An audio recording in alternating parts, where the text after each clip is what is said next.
हो तो भी हमें परिवार की याद आती है। बोले वहां के बिहारी लाल की एक माता जी थी, घर में बड़ी हैरान परेशान, बच्चे हो गए, बच्चों की शादी हो गई, शादी के बाद बच्चों के भी बच्चे हो गए, माता बनी, दादी बनी, परदादी बनी। परदादी बनने के बाद बच्चों ने कोई सुख नहीं दिया।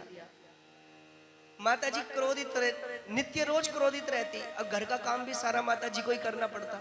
आजकल की विचारधारा के बच्चे थे, बहुएं घर में काम नहीं करती थी, रोज पार्टियों में, किटी पार्टी, मित्र मंडल से मिलना, ये काम क्या करती थी।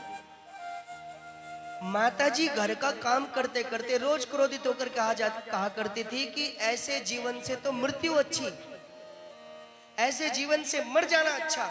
लोग कहते भाई माता जी बड़ी दुखी है, बेचारी बहुत दुखी है। क्रोध में आकर के कहती है यमराज भी मेरी बात नहीं सुनता, मुझे लेने नहीं आता। एक दिन संयोग से यमराज जी उसकी छत के ऊपर से ही घूम रहे थे, जा रहे थे कहीं, और माता जी छत पर काम करते हुए क्रोधित अवस्था में यमराज को कोस रही थी। ये यमराज भी मेरी बात नहीं सुनता, मुझे लेने नहीं आता, लेने नहीं आता।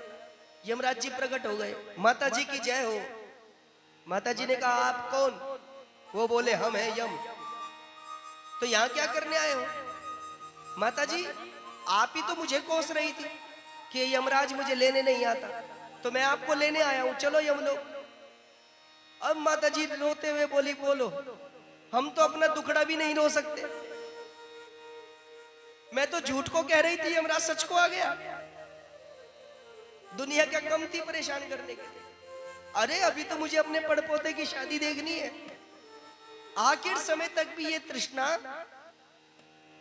परेशान करती रहती है। इसलिए संत कहते हैं